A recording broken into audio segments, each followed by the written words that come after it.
Please don't come over. We're not doing Christmas this year. My parents lied to me.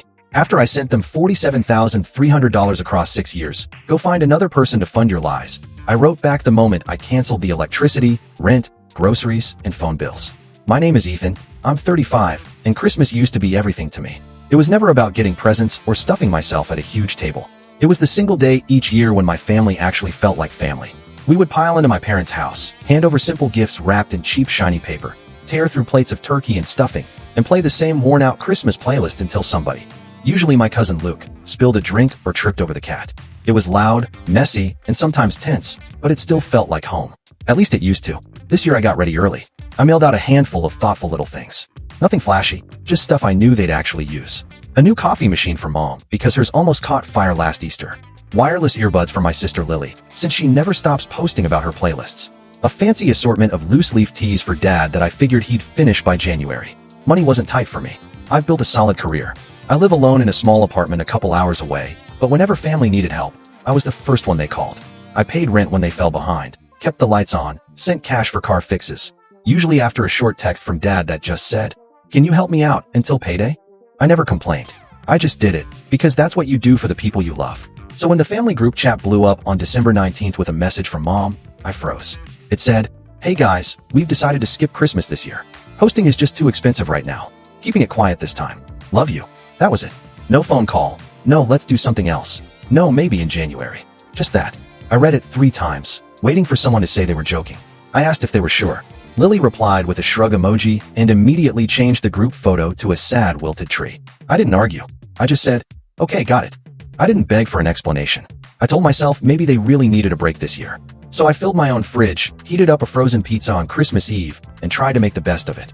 I watched Elf again, lit a pine candle a coworker gave me, scrolled X, and watched the snow fall outside my window. Christmas Day was quiet. I slept in, video called a couple friends, and forced myself not to feel bitter. I even joked to myself, well, at least I'm not listening to Uncle George rant about politics this year. I was trying to be mature about it, but something felt off. Too empty. Then at 7 p.m. my phone buzzed, a TikTok live notification from Lily. I clicked out of curiosity, maybe hoping she was just hanging out at home alone. Instead, the screen filled with color and noise. She was at Mom and Dad's. The living room I'd offered to help paint just a month earlier was transformed. Thousands of fairy lights, a massive tree loaded with ornaments, garlands everywhere. A karaoke machine was blasting, people were dancing, red cups in every hand. Easily 40 people laughing, hugging, popping confetti cannons. Lily waved at her phone and yelled, "Merry Christmas" from the real crew. As she panned around, I saw cousins, aunts, uncles, Luke already tipsy and shouting. Silver streamers floated down like snow. And there I was, alone on my couch, staring. So it wasn't about money. It wasn't about stress. It was about me. They had purposely left me out. I don't know how long I sat there frozen. Long enough for my pizza to go cold and the candle to burn low. I didn't cry. I didn't scream. I just felt numb. The next morning, December 26th, Dad texted. "No, Merry Christmas. No, how was your day? Just, can you send $4,000 for January rent? Need it tomorrow." As if nothing had happened. That's when the switch flipped. I opened my banking app and scrolled through years of transfers. Rent payments. Utility bills still in my name. Lily's phone plan. Netflix. Groceries. Everything. I didn't act out of anger in that moment. I acted out of clarity. I typed back, "Do not contact me again. I'm done funding lies." Then I blocked him. After that I quietly cut every cord, canceled every auto payment, called every company, and removed myself from every account. One customer service rep at the power company even said, "Wow, that's cold. You okay?" I told her, "I will be. Thank you." I didn't make a public scene. I didn't post anything. I just disappeared from their finances the same way they disappeared me from their holiday. By 6 a.m. the next day, I had 61 missed calls. I ignored all of them except one voicemail from Mom that trembled as she said, "Ethan, please call us. It's all a big misunderstanding." I saved it. I didn't answer. The phone kept ringing from blocked numbers, new numbers, relatives I hadn't spoken to in years. One cousin texted, "Dude, it wasn't that serious. It was just a last-minute thing." I screenshot it and saved it in a folder called Evidence. Because this wasn't temporary anger. This was permanent boundaries. Within days their lives started unraveling. Phones got cut off. Lily posted vague stories about family members who ruined everything and betrayal during the holidays. A few followers sent crying emojis.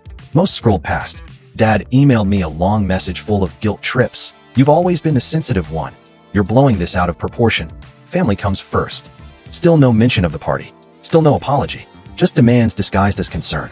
Then my bank flagged suspicious login attempts. from an old tablet I'd left at their house years ago and never logged out of. Someone had tried 3 password resets. I didn't need to guess who. The next morning, I drove to their house unannounced. The decorations were already sagging. The plastic reindeer in the yard had fallen over. I rang the bell. Dad answered, looking 10 years older, unkempt, eyes red. "Ethan," he whispered, like he couldn't believe I was real. I didn't waste words. "I'm here for my tablet, and then we're done for good." He didn't argue. He just turned and walked inside. The house was a disaster. Party trash still everywhere. Empty bottles, glitter ground into the carpet. Lily appeared on the stairs, face puffy from crying. "Ethan, wait, can we just talk for 5 minutes?" I picked up the tablet from the coffee table, looked her in the eye and said, "I gave you 6 years. We're even." Then I walked out without looking back. At home, I changed every password, revoked every device, and spoke to a lawyer friend to make sure nothing was left vulnerable.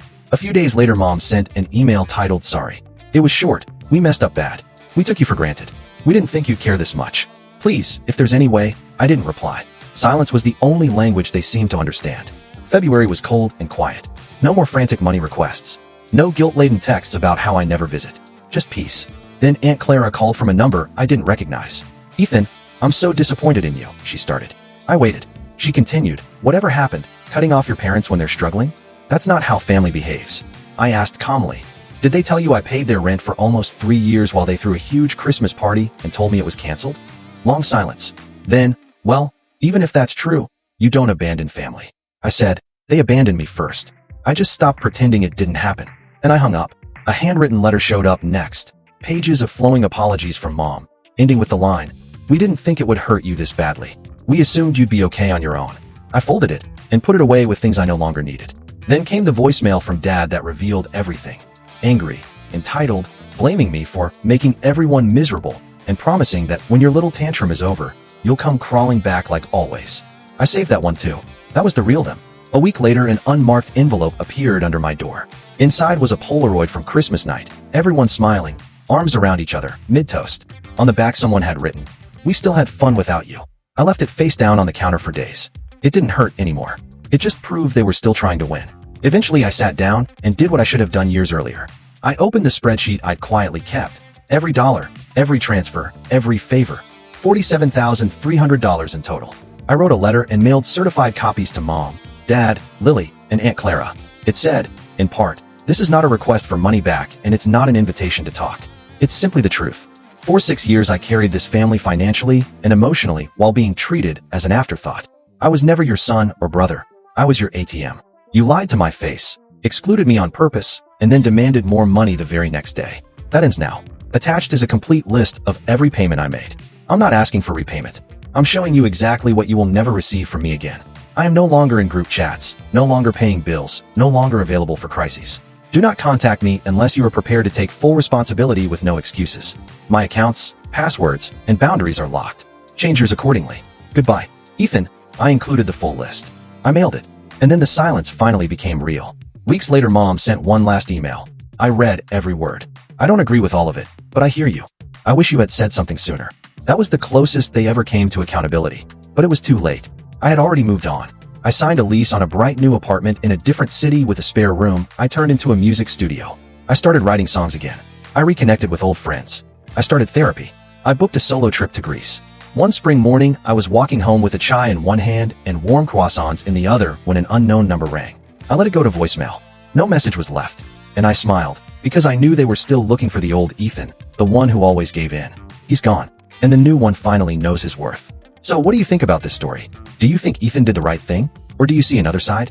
Drop your thoughts in the comments. We really want to hear them. If the story moved you, please leave a like, subscribe, and tap the bell so you don't miss the next one. See you soon.